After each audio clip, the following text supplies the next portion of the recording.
पहले सबसे पहले आज कौन सा दिन है? सुरक्षित शनिवार। सुरक्षित शनिवार। और सुरक्षित शनिवार में आज का विषय क्या है? चक्रवाती तूफान।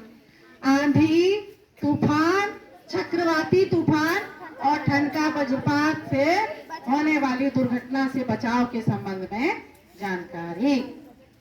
हम लोग यहाँ हर शनिवार को ये बात करते हैं कि हम लोग किसी भी आपदा से किस तरह बच सकते हैं, आपदा को किस तरह से कम कर सकते हैं। कुछ आपदाएं जो मानव जनित है उसको रोका जा सकता है और जो प्राकृतिक आपदाएं हैं उनसे बचने का उपाय किया जा सकता है, उनको रोका नहीं जा सकता है।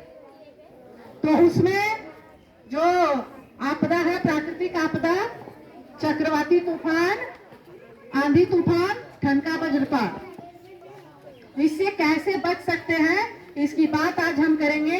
तो सबसे पहले हम लोग देखते हैं हवा, तूफान और चक्रवाती तूफान कैसे काम करता है। चलो आ जाओ। सबसे पहले हवा। हवा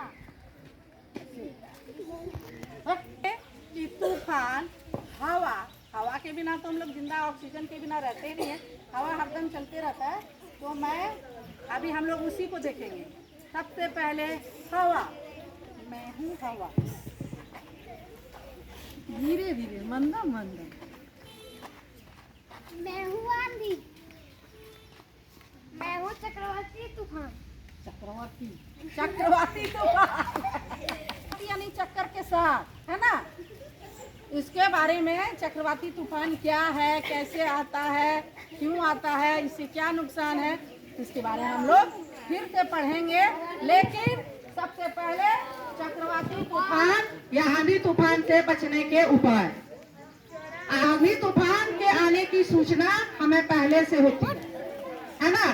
बस एक भूकंप की सूचना नहीं होती है, लेकिन आंधी तूफान की सूचना पहले से होती है। उड़ीसा या समुद्री तटों पर जब भी ऐसा तूफान आने वाला होता है तो वहाँ तट खाली करा दिया जाता है। सरकार द्वारा सूचना दी जाती है, रेडियो के माध्यम से, मोबाइल के माध्यम से या टीवी के माध्यम से। उसके बाद जो है तट खाली कर दिया जाता है। तो ऐसे समय में जब हम लोग ऐसे इलाके में रहते हैं, हम किसी भी तूफान से बच तो सकते नहीं हैं, तो निचली मंजिल पे रहें, पक्का मकान हो उसी में शरण ले, दरवाजा खिड़की बंद रखें, किसी भी बिजली के उपकरण का उपयोग नहीं करेंगे किसी भी तरह के, क्योंकि आंधी तूफान के समय जो है ठनका वज्रपात भी होने की संभावना अत्यधिक रहती है।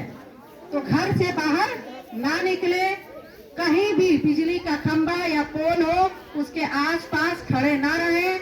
आप जब भी ऐसी स्थिति में फंसे हो तो कोशिश करें किसी सुरक्षित स्थान पर अपने आप को जो है वहां ले जाएं, तो आप जो है सुरक्षित रहेंगे।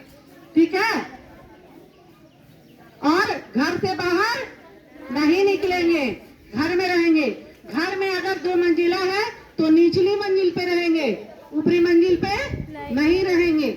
आंधी तूफान के शांत होने का इंतजार करेंगे और किसी भी बिजली के उपकरण का उपयोग नहीं करेंगे।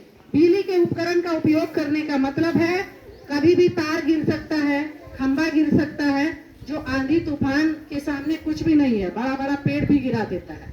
तो इसलिए हम लोगों को घर के अंदर बच के रहना चाहिए, बिजली के उपकरण का उपयोग नहीं करना चाहिए।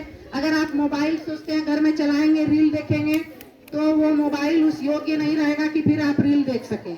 या हो सकता है कि विद्युत के चपेट में आने से उसका ब्लास्ट भी हो सकता है ना। और बिजली जो है अगर ठनका वज्रपात से गिरता है, आपको पता चला टीवी जो है ठीक भी नहीं होता है और ना ही कोई वारंटी उसमें आप क्लेम कर सकते हैं। उस समय सिर्फ मोबाइल को बंद करना ही होता है, टीवी को बंद करना होता है। चलिए, थैंक यू।